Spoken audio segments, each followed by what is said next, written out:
Hey there, folks. Salutations. My name's Dan Barrett. I'm joined here by Simon Foster. This is Screen Watching. It's where we review TV shows and movies and whatnot, the things we've been watching on the screen. I believe, Simon, we're now officially part of the Yellowstone universe. Is that true? I think we are, yes. I think we've got Kevin Costner's going to be doing a cameo on our podcast, and we'll be suddenly very popular with the whole flyover state region of the US. So I'm very excited to be part of the Yellowstone. Yeah, I'm pretty sure that we're a sequel series, but I mean, who can really tell? It's complicated. It's so much of it going on. Well, the big news this week, hello everyone, thanks for joining us on Screen Watching, is Costner staying with the show. Apparently he set up some huge movie deal at Warner Brothers, which is taking him away from the show quite a bit, and Sheridan's working towards writing him out or moving him on or negotiating him away from the series. Is that going to be the thing? Yeah, so look, this is like the most fascinating story in television that I've heard in some time. So basically, you've got this TV show. It's a massive success. It's starring a guy who hadn't been a successful movie in quite some time. So he was gettable, and they got him. But the thing is that even though they got him, he was still like, I think I'm too good to do TV. I'm not really sure this is the thing that I want to do. Kevin Costner, he just missed the boat entirely. Kevin's always been like that. Yeah, but he just missed the boat entirely on the He's idea never that not TV's been cool like now. that.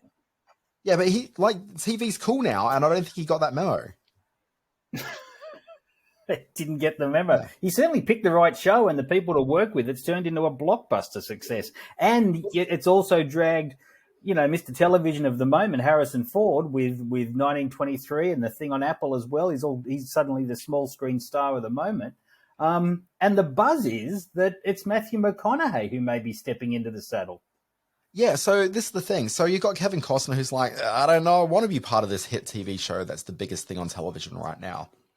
So he's, been, very apprehensive from the beginning. So he's reached this point now where he's got this big deal over at Warner Brothers. And it's been a while since I've looked at it. But from my memory about this Warner Brothers film, basically it's going to be a fairly long feature film. I think it's a Western as well. He does a lot of Western stuff.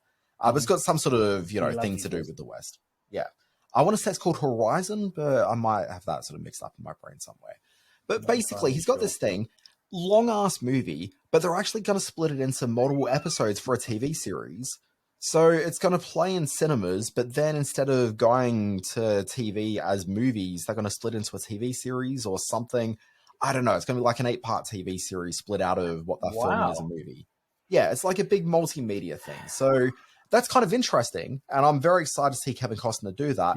But what I don't get is exactly what's going on with this Yellowstone story, because basically the news broke this week. They're saying that so if you don't care about Yellowstone, I apologize. But essentially what they've said is Kevin Costner's like, I don't think I want to come back and do more than 1 week of shooting on this half a season of this show that we're doing, because I've split the current season in halves. So he's like, I want to do 1 week. If they're like, we kind of want you to do more than 1 week because you're the star of our program, I think that's a very defensible argument they're making there. They're paying him quite a bit of money, and it's like, well, contractually, maybe you should continue to work as we're paying you. But Kevin Costner's like, no, I got this movie I want to do.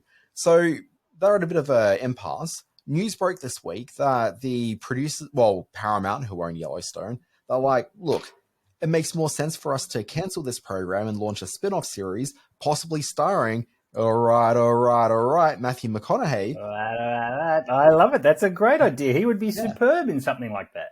He would, and he'd be it's great. All very exciting. Yeah. And it fixes a really big problem for them. Well, there's a big problem that they've got, which is that they gave away the streaming rights to Yellowstone to Peacock for, basically, practically nothing. So if they create a spin-off series, they can then put it on their own streamer, fixes a bunch of problems, gets rid of their uppity star, brings Matthew McConaughey into the Yellowstone universe. It's kind of win-win-win. But then there's all these questions from people who sort of work around cynical media who are like, well, this just seems like it's contract negotiations to try to get Kevin Costner to play ball. But I'm looking at this saying that Kevin Costner desperately wants out. They are desperately looking for a solution to get Yellowstone onto Paramount Plus instead of Peacock. I don't understand how them saying, maybe we'll bring Matthew McConaughey in, is going to convince Kevin Costner that he should, come back for more than 1 week. to me, if I'm Kevin Costner, I'm like, okay, it looks like you got your solution. I'm happy to go off over here now. I don't need your money. I'm I out of don't here. need your project.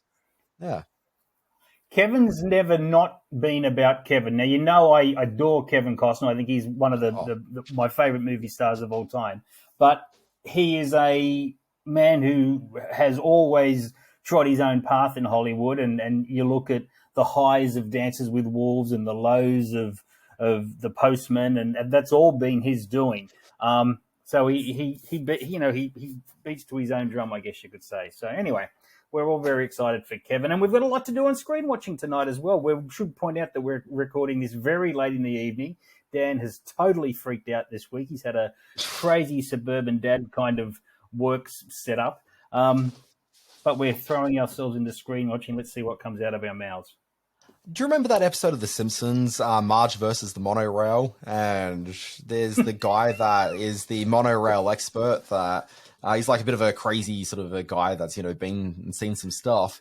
But there's that moment where they're rushing to try to, get to the monorail before Homer takes it on its inaugural trip. And he just stops for a moment and says, damn, I shouldn't have stopped for that haircut. Okay. Great line. It makes me giggle to this day. Despite my crappy week, I was still able to find time for a haircut, and that's important. Anyway, Simon, let's play this thing. Let's get on with the business of reviews.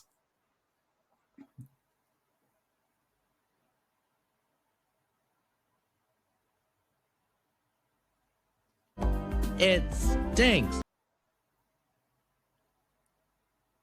I don't know if that played then. It sort of played. I've lost you entirely.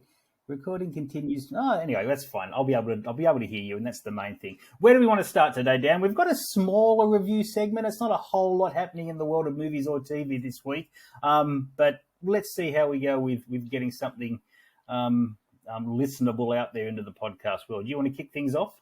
Yeah, I think the French have a phrasing for what essentially we're looking at this week in terms of like a lineup of new and returning TV shows and movies. I believe that the phrase "le hochette."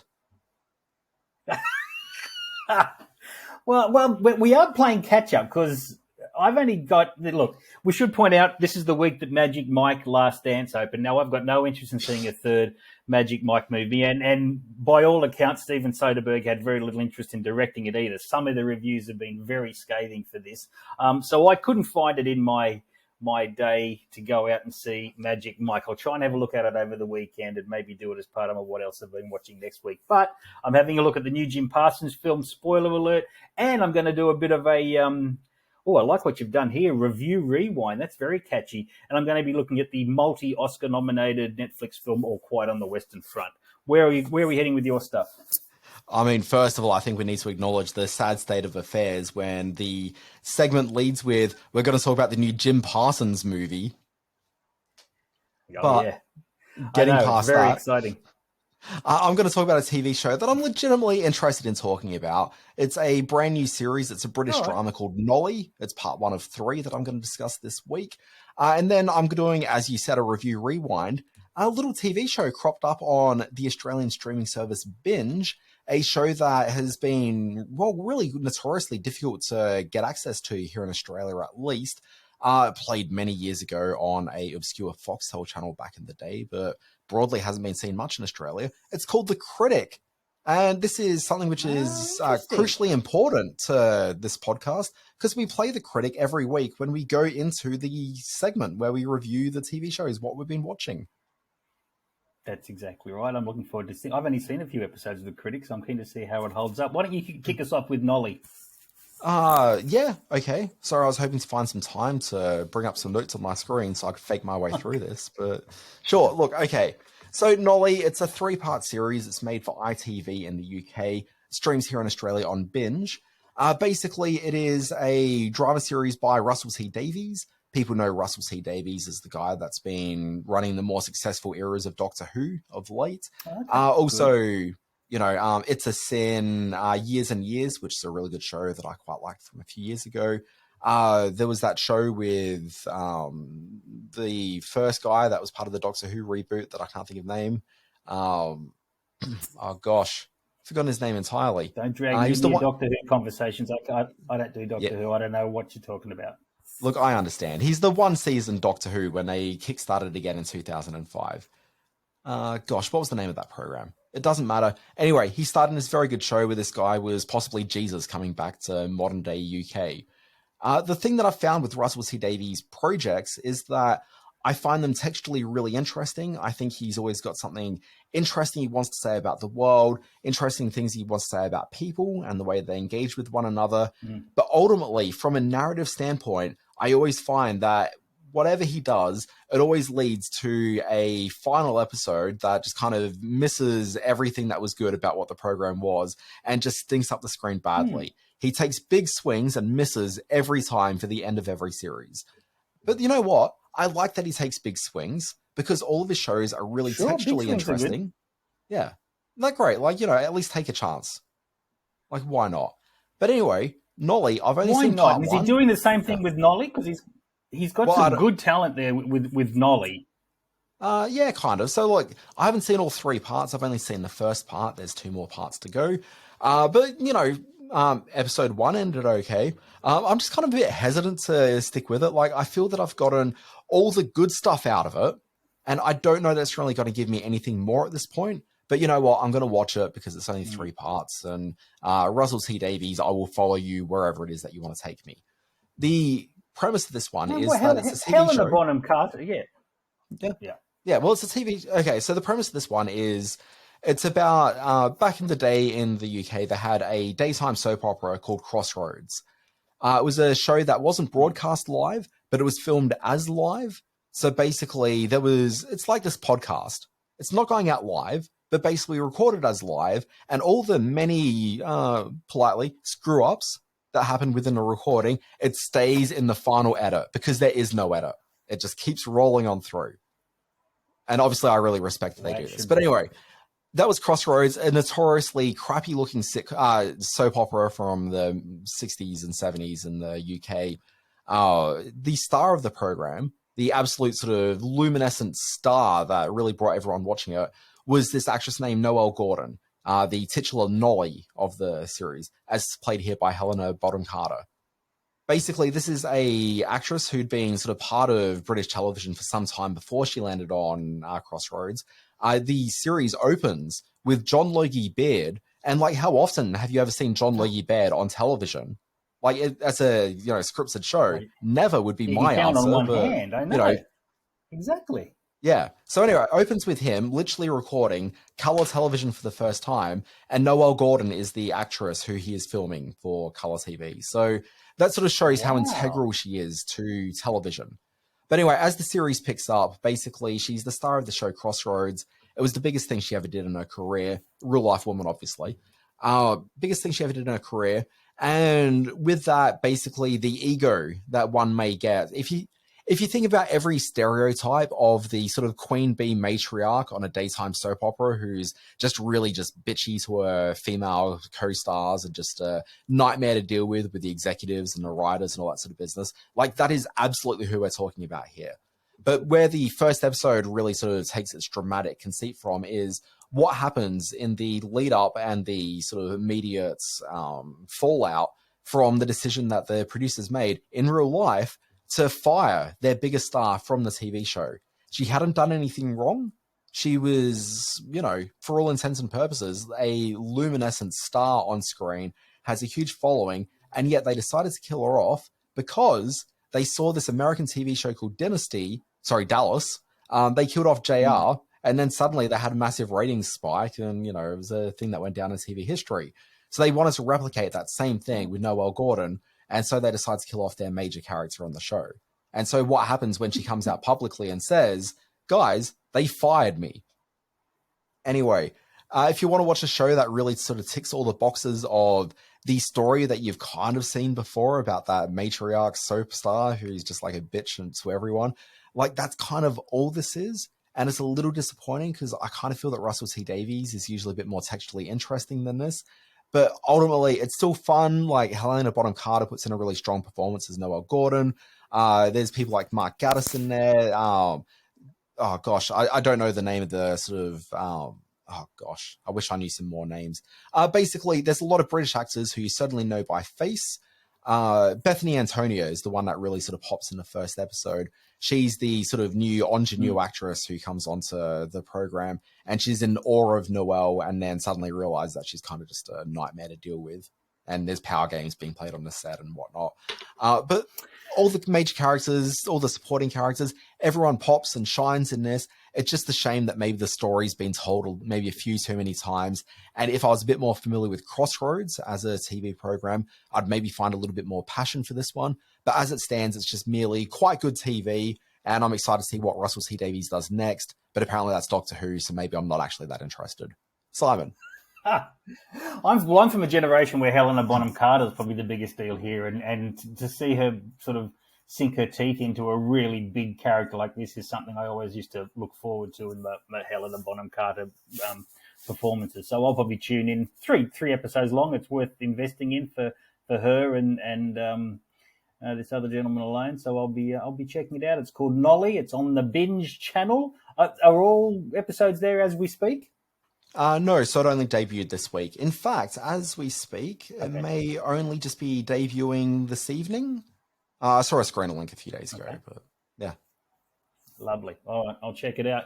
Now, I hadn't seen the only film of the Oscar nominated films that I hadn't seen up to this point was All Quiet on the Western Front. So I decided to settle in for 2.5 hours of funs and giggles first thing this morning. And everything you've heard about this new German film, this adaptation of the famous book, which has been made into 2 very highly acclaimed films previously, all you've heard is true. This is a grueling and terrifying account of the battle between German and French forces in the north of France in World War I. In particular, the story of a young man played by Felix Kammerer, who is it starts off with him and all his young friends in a German high school dying to get into the, no pun intended, but dying to get into the army and make their way to the front with romantic visions. The first maybe 30 minutes or so is almost like a Dead Poet Society, another, no pun intended, but a Dead Poet Society sort of storyline where they're all loving school life in their suit and ties and all full of vim and vigor and romantic notions of getting and fighting for their country. But when they're in the mud and the blood and seeing how war really unfolds all around them and quietly losing all their friends along the way, this becomes as distressing and as disturbing as the other versions, which the original version was back in 1930, if I remember correctly, and it was one of the very first films to win a whole lot of Academy Awards.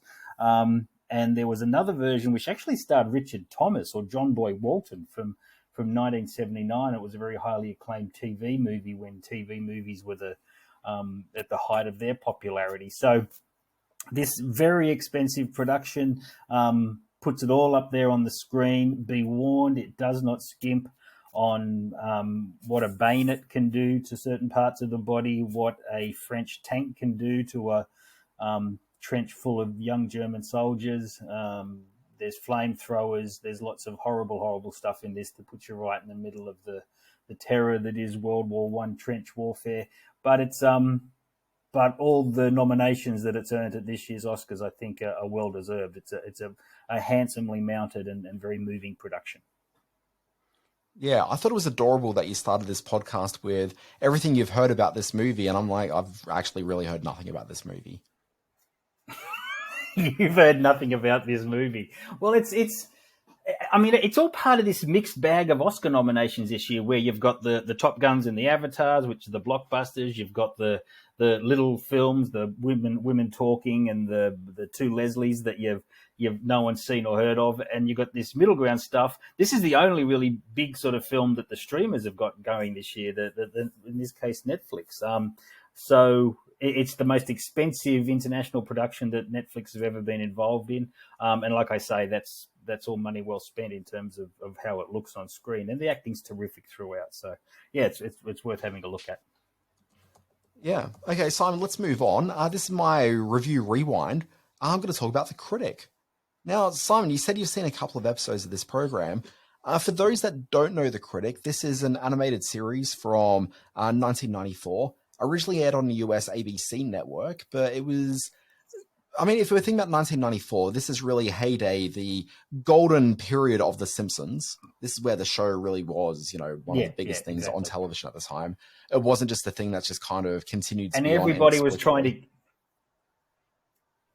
Yeah, and everybody was trying to find their own big animated hit. They were trying to be the next sort of Simpsons, not only rating success, but all the other revenue streams that came with it, which I always thought that was a strange path to go down for something like the Critic, because film critics are by their very nature kind of solitary creatures. But they certainly got a lot of talent on board with this. Let's see, what have you got to say?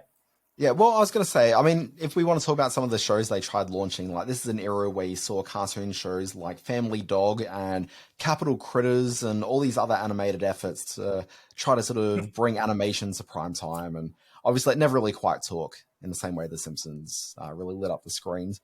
Fox obviously Family Dog was fantastic though. I love Family Dog. It was originally put out as part of the Amazing Stories, Steven Spielberg. Yeah, a Steven Spielberg anthology series, which I'll never forget. I loved Family Dog when it came around, but yeah, you're right. It never took. Yeah. So anyway, the reason why this one got up and running is because they did something a little bit wild when they commissioned this program. They actually got some Simpsons writers, and they said, hey, what would you like to do?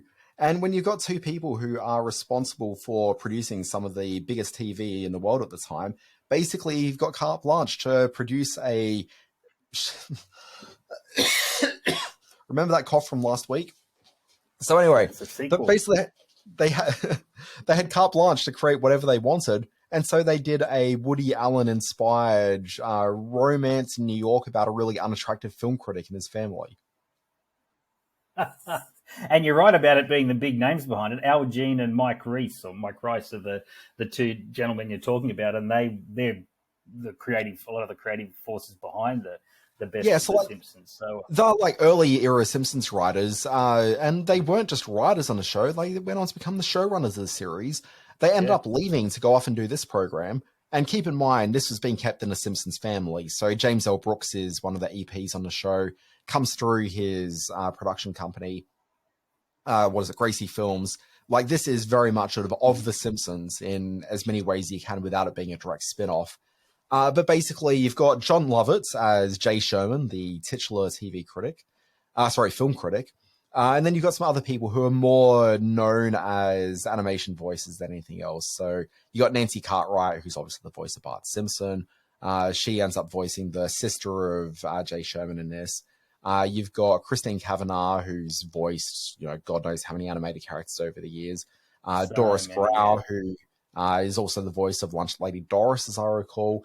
Maurice LaMarche, who's probably best known as the voice of the Brain from Pinky and the Brain, but regularly crops up in animated shows like Futurama and whatnot. Who else you got in here? Tress MacNeille, like a who's who of voice actors, but then a couple of known sort of screen actors as well, like Garrett Graham's in there, Park Overall, Charles Napier. There's like just a couple of familiar presences, but no one who's maybe like as big a name as John Lovitz. And the fun thing with Jay Sherman is he kind of just looks like John Lovitz. So there's no hiding the John Lovitzness of it all. But basically what this show is, and this is probably why it's appealing to a screen watching crowd, is that the entire show is just a love letter to movies. So every episode talks about movies, has movie parodies. Every episode is more or less structured like another movie. One of my favorite episodes of the show has Jay Sherman involved in some sort of accident, wakes up and finds that a woman who is obsessed with him as a movie critic has him more or less sort of captive in his house. It's basically the piss take of Misery, which was a very popular movie of the time. But maybe the greatest sort of thing from that is a standee from his book that he's just released. And it's a automated standee with like a voice box on it that just keeps on lifting up his book going, read my book. Buy my book. Buy my book. And it's the most annoying thing in the world. And I think it's hilarious. Bring back the standee. As someone who spent most of their life in video stores, those big cardboard cutouts of the video cover or some sort of variation on that, that's what a standee is. And I used to love them. I used to have a whole bunch of them stuck behind my bedroom door, and I used to collect them, and my parents finally made me throw them out because wet cardboard stinks terribly. So, but yeah, love the standee. Yeah, so look, The Critic, this is a show that lasted for all the 13 episodes, got cancelled. Oh. Fox, which had a vested interest in supporting The Simpsons where they could, brought it back for another 10 episodes. After that, I think it actually got brought back as a short-form animated series on some website somewhere. But if you want to watch the 23 proper episodes of the show, they're all streaming now on Binge, which is hugely exciting because until now, I believe that the only place you could legally watch it in Australia was back like in the mid-90s. The Foxtel channel Arena played it for a little while, which is how I originally saw the show. Okay, yes. Yeah, but like that was fairly short-lived, and it may have played like once or twice in the Comedy Channel since then, but that was about it. Australia has been The Critic deprived, and when you watch it, you'll be like, I kind of get this. Like, I don't know it necessarily holds up as well as I ideally would have liked, but still, there's something very warm and engaging about the show that I'm glad that it's back in our lives. Lovely to hear. Yeah, I'll be checking that out for sure. All right, well, our final film this week is the aforementioned Jim Parsons movie, so we all should get up off our couches and run to see that. Now, I'm being sarcastic. This is a film called Spoiler Alert. It's based on a book called Spoiler Alert, The Hero Dies, and it's about a same-sex couple played by Jim Parsons and Ben Aldridge, who we saw as one of the same-sex couple participants in A Knock at the Cabin last week. This is the true story of how a man named Michael Orziello met the love of his life in Aldridge's Kit Cowan, but just as their relationship was heading into a more mature stage, he develops cancer. Did Kit Cowan, and it's the story of how Michael Orziello, who is a TV critic, he works for TV Guide in this movie, comes to terms with losing his partner. It's right there in the title of the book, Spoiler Alert, The Hero Dies, and it's a very, very sad film, but one that sort of gets across exactly how potent and powerful true love can be. It's a well-made and well-acted and all those things. And the reason I'm sort of keen to talk about it is that we've gone on a bit in the past about how these sort of mid-range actor movies where they're just well-made and well-written and well-acted sort of movies don't go to cinemas anymore. This one is in cinemas, and it's made in a way and features talent like Bill Irwin and Sally Field as Kit's parents, and they all have some very big, powerful scenes. It's made in a way that deserves to be seen on the big screen. It's directed by Michael Showalter, who's probably most known for his comedy work and his small screen comedy work. He did the Wet Hot American Summer movies, and he's done a lot of writing. I think he was the Show of Show guys, wasn't he, with that crowd? But he proves to be a really deft hand at really touching drama, some nice lighter comedy moments. And in a world where Bros got a lot of attention last year and really fell at a heap at the box office, this is probably the movie that could have been. It more truthfully tells what a same-sex relationship, or really just a relationship, is like. And it's certainly palatable for a broader audience. So I really like Spoiler Alert. I don't think it's a spectacular movie or an important movie in any way, but it's a well-told, very sweet story about some very real emotions and real people. So it's in limited release around the country. Yeah. So just filling in a bit more like texture into this one. Michael Showalter is probably really actually best known these days as the director of The Big Sick. And so if you liked The Big Sick, like this is a movie that very much taps into a very sort of similar, sensibility. And getting back to Michael, exactly right. Yeah, he's very good with it. Michael Orziello as well. Like he's actually a bigger deal than he was just a writer for TV TV Guide in the US. He's also since gone off to work for Entertainment Weekly, and since then has launched the website TV Line, which is one of the bigger TV websites running out of the US. So the way I know him is he writes a lot of columns where he more or less has some very sort of vague, spoilery sort of things, and he sort of does a bit of like true or false or sort of hints and winks at things which are supposedly big deals because he's in the know about stuff, but most of the time it's just kind of nonsense, and that kind of really frustrates me. But I respect that he exists. Jim Parsons as a big screen actor. Discuss, because I've only ever known him as the quirky Big Bang Theory guy and sort of the comedy guy. And he has a very mannered, very sort of particular delivery in the way he acts that not only sort of draws you back into his comic persona, but is a very unique kind of film presence. And I don't know whether he made it easier or more difficult to engage with this story, but he certainly has some big dramatic moments that allows him to put the sitcom actor, sitcom comedian behind him and sink his teeth into some real dramatic moments here. I don't know whether he's got a future as a leading man, but he's watchable. Look, I remember seeing him in Hidden Figures. I think he was one of the NASA button-up people. Look, he was very, like, you know, I think a genial presence in that, but I don't really hunger to see him in, like, a big screen film, or even a film like Spoiler Alert, which you mentioned got a cinema release in Australia, and I believe it got a cinema release in the US, but the bigger release was just being dropped onto Peacock at some point, so it's, you know, not that big a release of a film, really. Yeah. All right, so that gets us to the end of our review segment. Gee, it was pacey this week. We got right through it without crapping on too much. That's a nice surprise. Well, I mean, it helps when we're talking about Spoiler Alert. That's true. We're here at the middle bit, and it's middle bit time because we're in the middle of the podcast, and it's a Valentine's Day middle bit in which we're going to look at the couples that looked in love on screen. Now, when it's not happening on screen chemistry-wise, even the very best sort of romance scripts don't stand a chance. But when it hits, baby, I love a good romance. And I thought you and I would have a look at the big and the small screen couplings, I love that word, that have turned that outwardly macho persona that we exist in into a swoony, gooey mess. I still have a good cry I had a bit of a cry in Spoiler Alert, but you kind of meant to have a cry in that. I still have a good cry at a nice romance. I've got a few together.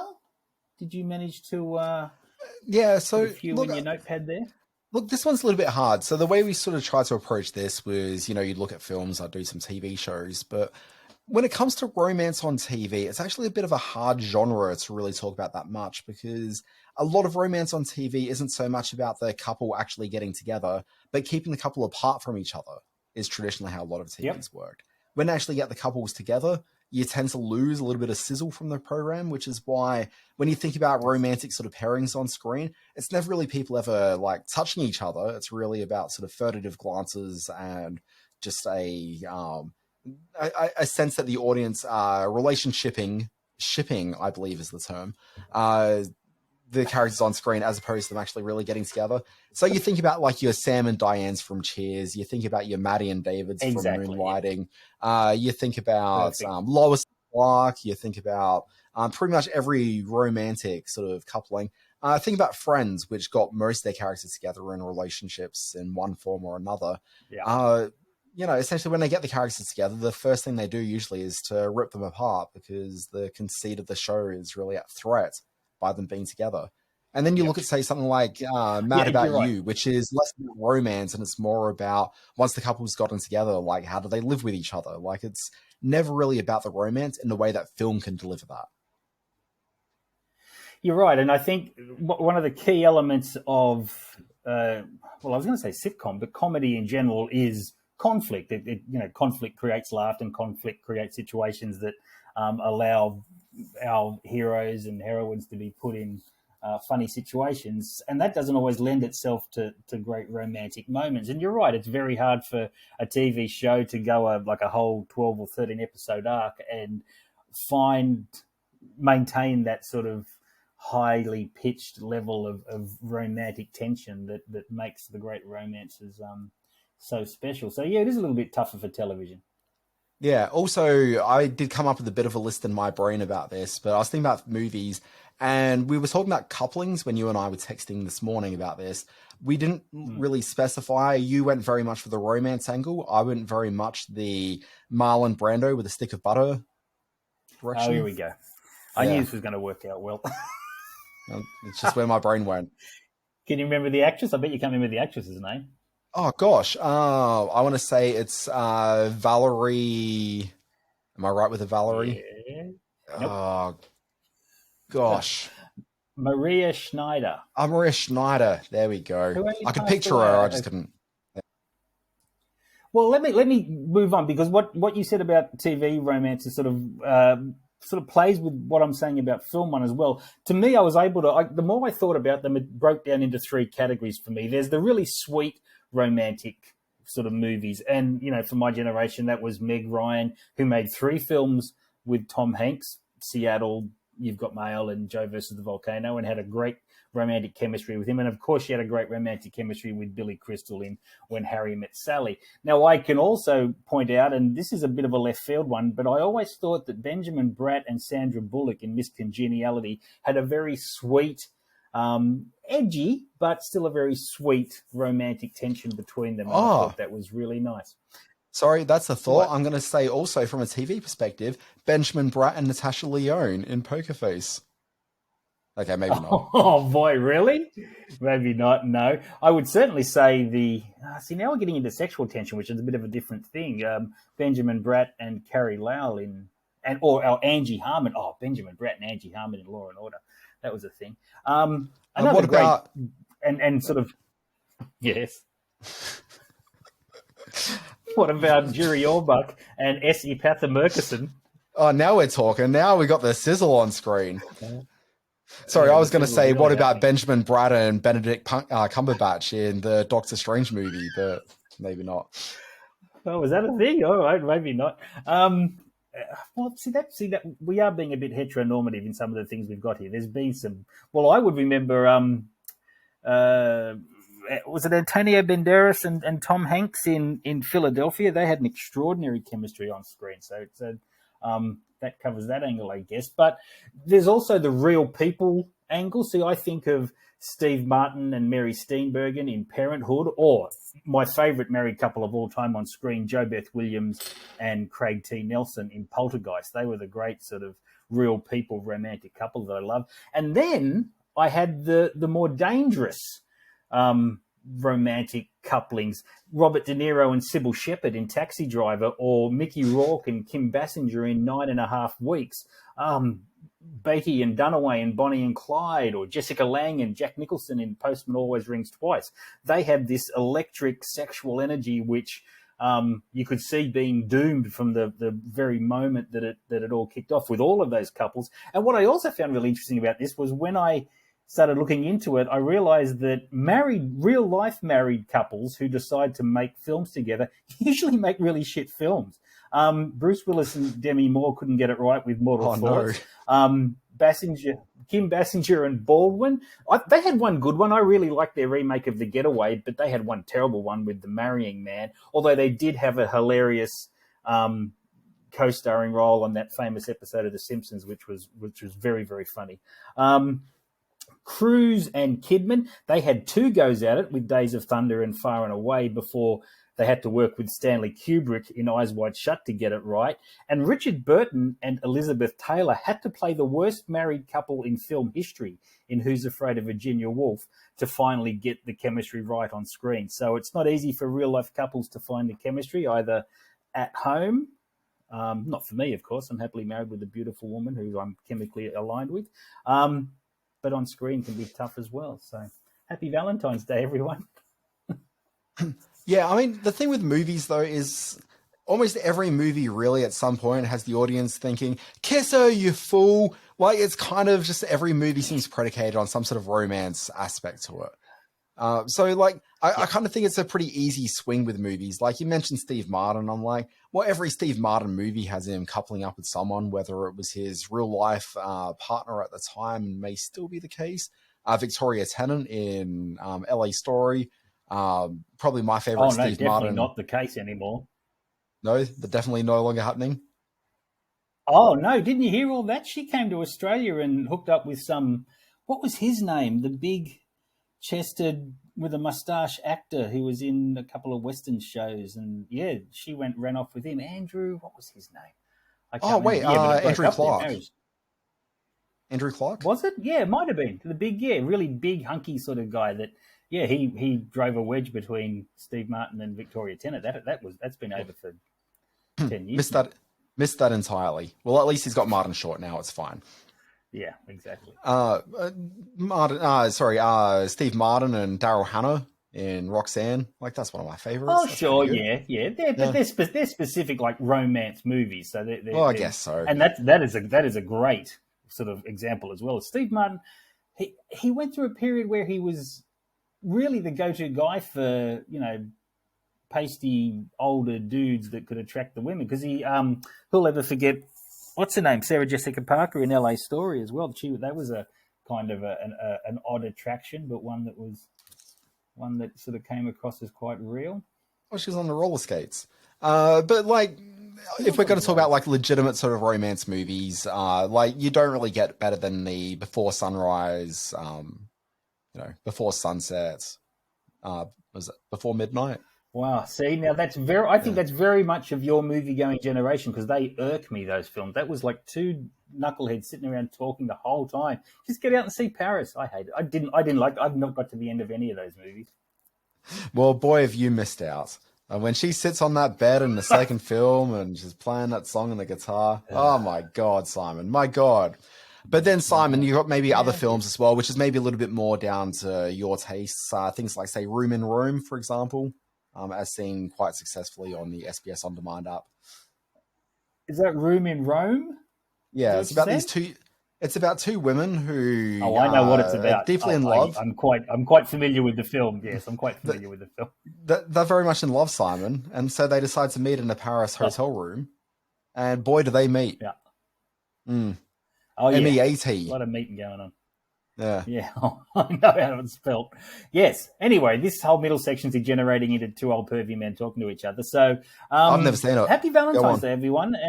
And I've seen it more than enough times for everyone. So, enjoy your movie watching and your TV watching. Cuddle up. Netflix and chill, as they used to say. Sure.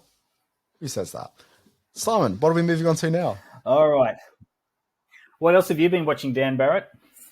Look, so I've got a little one in the household, so I knew this was going to happen at some point, where it stops being about things that I've actually been watching and instead becomes talking about the many kid shows that I've been watching on various streaming services.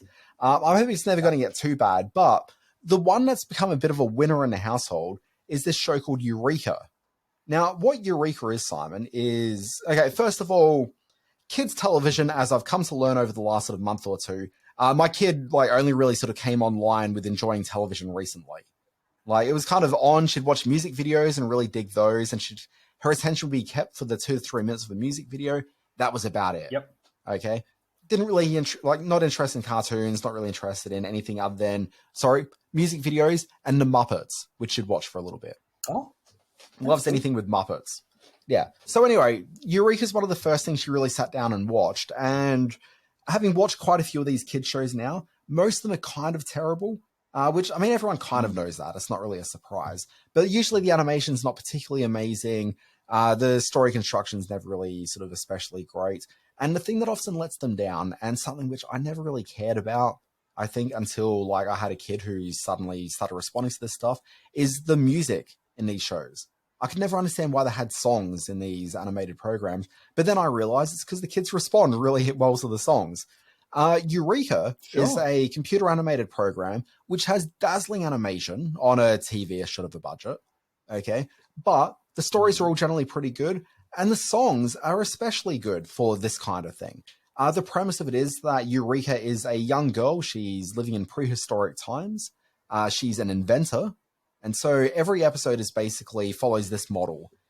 Her and her two friends, the three of them will discover some sort of a problem in the world. They're like, Eureka, you can fix this problem. And so she'll see the problem in front of her. She'll have a little sort of visual thing in her mind where she's picturing where all the stuff sort of fits together.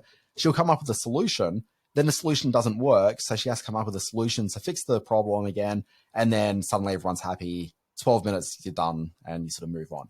That's the basic sort of thread for it all. But what I like about it is, one, it shows problem solving, which is important, and also fixing your own mistakes, which I think is also equally just as important.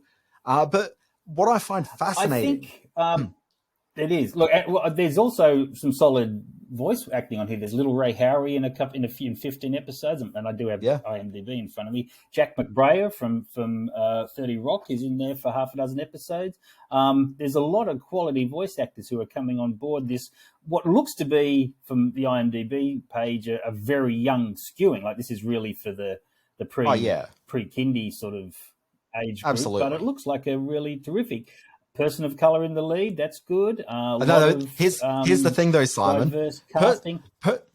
Here's the thing. So the show, it's set in prehistoric times, but it's certainly prehistoric Californian times, because modern day Californian progressive politics are very much what drives this program.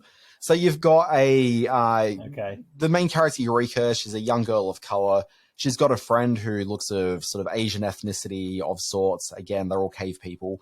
Yep. They've got another friend who's like ambiguously sort of culturally, I don't even know what he's supposed to be from. Okay. Well, like, it's not really quite clear exactly where he is, but, you know, he's suddenly of color from somewhere. He's maybe a little bit sexually ambiguous as well, but that's a side thing.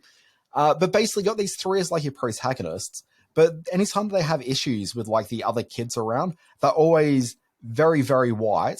And they're very sort of, it's like, if you could sort of encapsulate a Karen within the body of like a little 10-year-old kid, that's pretty much what every white character on this is like. It wears its progressive politics very much on its prehistoric sleeves. It's very funny. Fair enough. Yeah. All right. It's called Eureka. It is on the Disney Plus channel. And I can't get the theme song out of my goddamn mind. Give us a rendition. Give us the first few bars. Look, nobody needs to hear me say Eureka, Eureka, Eureka. Dun, dun, oh, wow. That sounds great. All right. What else have I been watching? Well, I'm going to spin this around and bring everybody down. On SBS On Demand at the moment, there is the latest Ken Burn documentary series. Sorry? Room in Rome. Yeah, no, it's not Room in Rome, believe me.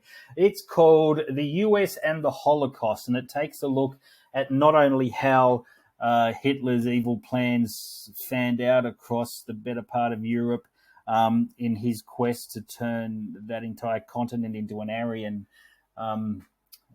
bastion, and the figures that are revealed in this documentary about exactly what he did and how he did it and the extent to which he did it still just chills me to the bone.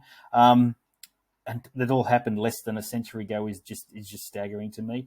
But the second part of this sort of narrative is that it's about how America and other Western countries dealt with the rising political sort of mood of the time and set about their own anti-Semitic agendas in various parts of the world. And it is truly shocking to see just how attacked and how persecuted the Jewish people were, not only by the Nazi regime, but also by people like Charles Lindbergh and Walt Disney and some of the very high-profile people in American society. So it is a startling piece of television made in the way that Ken Burns, who we know has done extraordinary work like jazz and like baseball and all his other landmark documentary series. He's maybe done his best work ever with the US and the Holocaust, which is available to watch on SBS On Demand as we speak. Tough viewing, but extraordinary storytelling. Okay. Simon, let's move on to This Week in History. All right, I've got some good ones for you this week. I think I'm going to stump you quite a bit on these. February 9, 1975, the Nine Network here in Australia tries its hand at an early evening adult soap, premiering which new show from the producers of Number 96? Okay, so there's a show I've got in my mind, but it's not a Channel 9 show, so it's not that. I don't actually know it's from the producers of Number 96, and I don't know whether it was actually like an adult soap per se, but I'm going to say The Young Doctors. Ooh, no. They debuted a show called The Unisexes in a 1-hour episode at 7:30 before moving it to a 6 p.m. slot, and it only lasted 4 weeks. It was a huge flop and was axed by the end of the month. But I have a very vivid memory because at the time I was maybe 9 years old, 8 years old, and it had the word sex in it. And to me, that my eyes just popped. So I do remember the unisexes, although it only lasted a mere month. Sorry, I actually knew this show existed. The first time I heard about it was this morning because I saw a tweet this morning saying that it debuted on this day back in the day. Oh, really? And they posted a YouTube link to it. So I was planning to include this in my newsletter tomorrow. That's amazing. All right. February 9, 2006, who is announced as the new CEO of the Nine Network? February 2006. 2006. Surely if this is a question in your list, this is the Eddie Maguire. This was the Eddie Maguire regime. That's right. February 10 of what year did Jon Stewart announce he was leaving The Daily Show? Now, this is what year? This is a slightly tricky one because he announced that he was leaving before Trump was elected president. Right. Yeah, which was 2016. So, look, I'm going to say 2016, but there's a possibility it's 2015. But 2016 seems right to me. 15, okay. 2015, yep, there you go. February 11, 1974, Australian television welcomes which primetime adult drama at 9 p.m. on Network 10, starring the likes of George Mallaby, the beautiful Bryony Behetz, and Ken James from Skippy? February 11, 1974. I'm going to guess The Box. You have guessed well, my friend. That is the answer. The Box. Yeah. The other big one was, of course, number 96. Yeah, well, the question about the Nine Network trying a show, like I was thinking about The Box, but I knew that was a Channel 10 show, so here we go. Okay. Finally, February 14, 1900. Now, this was the day on which the events of which classic Australian film took place?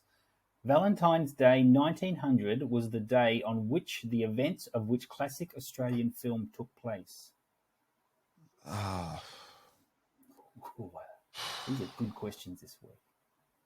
Yeah, look. One of the most famous Australian films ever. Well, if we're talking about one of the most famous Australian films ever, then clearly this is a movie, and I don't think I got the year right, but BMX Bandits. Was the BMX like around in 1900? Well, they had the penny farthing BMX, like the larger wheeled BMX, which was very hard to do donuts down at the down on the bowling green. In 1900, did they have those big machines that put foam everywhere around the street? The film, the classic Australian film to which I am alluding, is, of course, Picnic at Hanging Rock. It was on Valentine's Day that all the girls went out to the rock and went a-missing. Miranda! All right, quick birthday quiz. Miranda! What do these birthday buddies have in common? I had a lot of fun doing this one this week. February 11, 1961, the beautiful Carrie Lowell, who I mentioned previously. February 12, 1945, Maud Adams. February 14, 1927, Lois Maxwell. If you know who she is, that's a bit of a clue. And February 15, 1951, the beautiful Jane Seymour. What do these four birthday buddies, or buddiettes, have in common? Look, these are four names that I certainly know. Jane Seymour, I very much know who she is. The only thing I could possibly say is that they all played Bond girls in some way. You've done it again, Dan Barrett. You're magnificent. You are magnificent. I'm going to jump over this page and say that Carrie Lowell, she was Pam Bouvier in License to Kill, 1989. Still my favourite Bond film. Yep. Maud Adams played the titular Octopussy in the 1983 film of the same name. Now, Lois Maxwell, she was Miss Moneypenny in 14 Bond films, from Dr. No in 1962 all the way up to A View to a Kill in 1985. And Jane Seymour, of course, played the beautiful Solitaire in Live and Let Die in 1973. And their birthdays all fall in the days ahead, which I was very excited to find in my research. So that brings us to the end of the fun part of the podcast. So when I was a kid, Simon... What's that? When I was a kid, I watched A View to a Kill, is the one with Christopher Walken and Grace Jones in it, isn't it? With the Duran Duran song, yep. Yeah. I watched that film a lot. And if you ask me what my favorite Bond film is, I'd probably list that one without actually having seen it since I was about 7 years old. It's pretty shit. That was the kind of they sort of look at that Moonraker. They say that the last really good Bond film of the Roger Moore era was The Spy Who Loved Me, maybe is the one I want to say. And then it got a bit silly with A View to a Kill and certainly with Moonraker. And then they sort of went tougher and meaner with my favourite Bond, Timothy Dalton. And then they reacted against that because all the movies were losing money and they brought in Pierce Brosnan and things got sillier. And then we hit Daniel Craig. So here we are. Yeah. Okay, so basically from everything I've heard you say, A View to a Kill is the last good Bond movie. Yeah, okay, let's go with that then. All right, it's late. Let's go to bed. Happy Valentine's Day, everyone. You going to do your sign-off? Okay, that's it. So we've got to log off in a moment so Simon and I can go and snuggle. Folks, thank you very much for listening to Screen Watching. My name is Dan Barrett. Find me on Twitter at the Dan Barrett. Start your day with my free newsletter. It's called Always Be Watching at alwaysbewatching.com. It's got the big stories in TV, streaming, and film. And on Fridays, we've got the Always Be Streaming newsletter, which recounts the big shows that launched that very week. And here I am on the Thursday night before the Friday where you get the Always Be Streaming. And I'm wondering, how on earth am I going to send out this newsletter considering I'm going to be on a plane tomorrow morning during my peak newsletter writing time period? Will I write it on the plane? Well, Can I access the internet to compile it? I don't have the answers. I hope you do get the newsletter out because it has very quickly become something that I go to every week. A, not only to get a bit of a jump on what I think you're going to talk about on the podcast, but B, full of very precise and well thought out observations and news bits that I do appreciate in my inbox every morning. So bully to you, Dan Barrett, for putting together this great newsletter. If you're not signed up for it, do it right now, people. I know Thanks, you're Mom. signed up for it, Dan. You write it, but yeah. I'm on the Twitter at Simon R. Foster1. Read my words over at screen-space.net. Go to the Screen Watching Facebook page where you can find all lots of really fun stuff. Go to the Screen Watching YouTube channel and on Twitter at screen_watching where I put in some new stuff up this week. Do you know that on our YouTube channel, the trailer for Cocaine Bear has over 3,000 views? What the hell went on there? And the trailer that I put up this week for the new Hulu version of History of the World, the new Mel Brooks thing, has also got like 3,000 people looking at it. So it's a crazy, crazy world we live in. Tomorrow morning, I'm interviewing the director of Winnie the Pooh, Blood and Honey, the new horror film starring Winnie the Pooh. Hey, I get all the big names. And that'll be on our YouTube channel this week. So do tune in. I've got a dilemma this week, Simon. So I've got time in my life to go and see maybe like one movie screening like every 2 to 3 weeks. That's probably what I can probably squeeze in, legitimately without upsetting people in the household. This week, I've got an Ant-Man screening on Monday night, followed on Tuesday night by Cocaine Bear. I should probably only go to one of those two movies. Which one do I choose, Simon? Which one do I choose? Yeah, that is vexing, isn't it? Well, not to me, because I choose the Cocaine Bear any time of the day, but I've heard good things about Ant-Man too, that it's sending the MCU Phase 5 off into a new and exciting sphere. So go to both. Just leave the kid in the car and go to both. Yeah, look, that's probably fair. Also, I mean, Ant-Man does feature one of my favorite cookers, so maybe I should go and support Evangeline Lilly. Cookers? What's a cooker? We'll discuss this offline. Okay, Simon Foster. Okay. Folks, thank you very much for partaking in Screen Watching. We'll be back next week with more of the watching of things on the screen. Anyway, we'll see you then. See you guys.